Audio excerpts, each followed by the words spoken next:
I'd like to thank you for taking the time to view this presentation of my recent trip to the Philippines.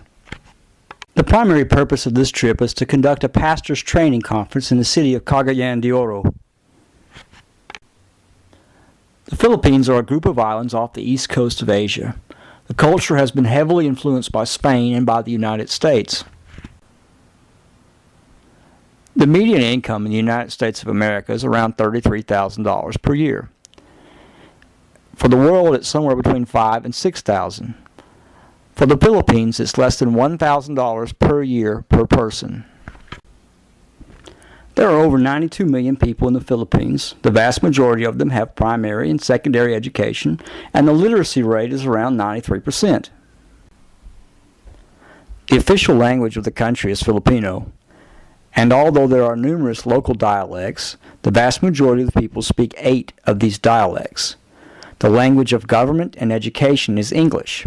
It's not at all uncommon for a person to speak Filipino, a local dialect, and English. Over half the population speak English.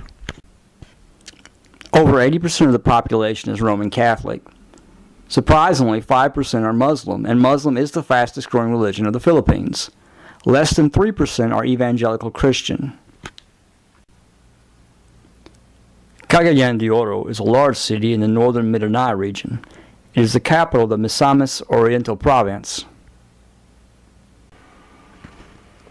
Revival or Ruin partnered with Christ's Disciple Christian Mission of the Philippines to host a pastor's training conference in Cagayan de Oro. Christ's Disciple Christian Missions is ran by Pastor Ben Gabitano on the left and Pastor Val Alabanaco, shown here on the right.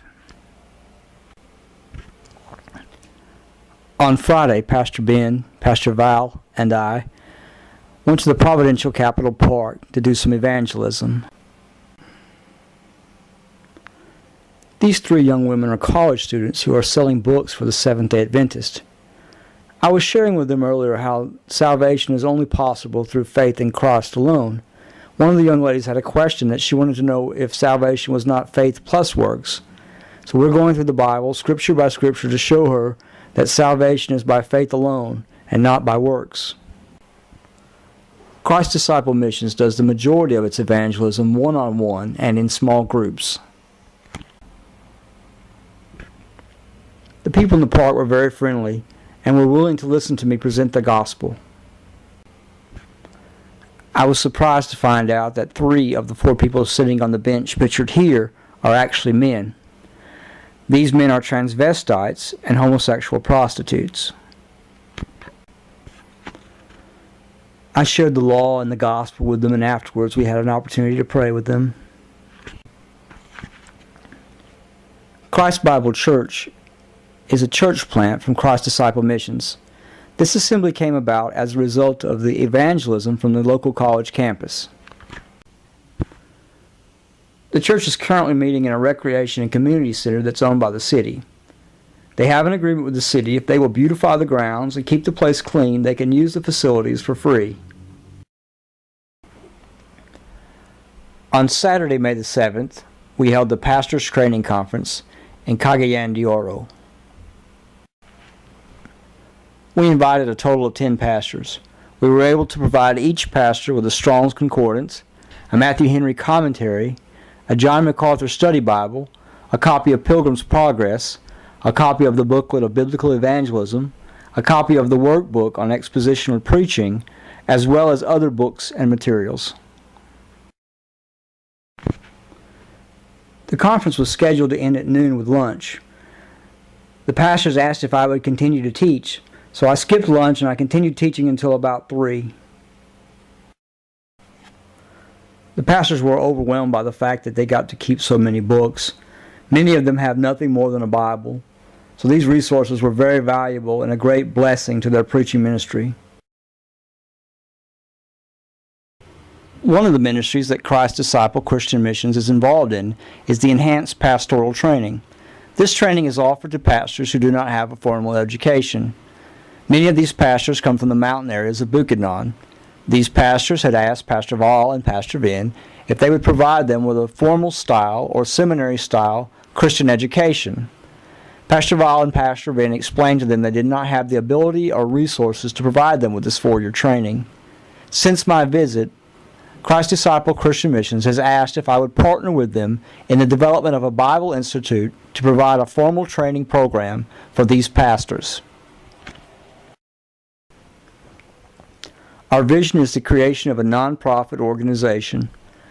This organization will give direction and oversight to Revival of Ruin and to the Bible Institute.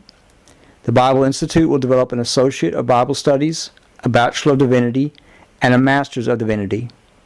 We will partner with Christ Disciple Christian Missions of the Philippines to train the pastors in the Philippines. Enhanced training and accountability will be had through annual meetings held in the Philippines. We also hope to expand the ministry beyond Bukidnon into other areas. I've spoken to the pastors in Bukidnon, and they tell me that there is not a Bible Institute or seminary anywhere near them that's teaching truth. The type of training they're designing is a strong doctrinal training that is steeped in the truths of the Bible. So we have an incredible opportunity to train these pastors in strong doctrine and equip them to evangelize a country that is 97% lost. In the power of the human flesh, there is absolutely, positively no way that I can do this by myself. So I would make the appeal for those out there listening, if they would at this point in time begin praying. Start praying right now that the Lord would open up doors, provide the resources that are going to be necessary to do this. I can assure you we're going to do everything in our power to make sure the training is as cost effective as possible. The last thing we want is to spend tens of thousands of dollars traveling back and forth from the Philippines. We're very fortunate with the technology that exists today that we can prepare the materials here, send them electronically over there, and allow them to do all the printing there. Also, the vision at this point in time is to record all the materials onto an MP3 type player, to give each pastor an MP3 player with the lectures on there and a solar charger. And you may be asking, well, why do they need a solar charger?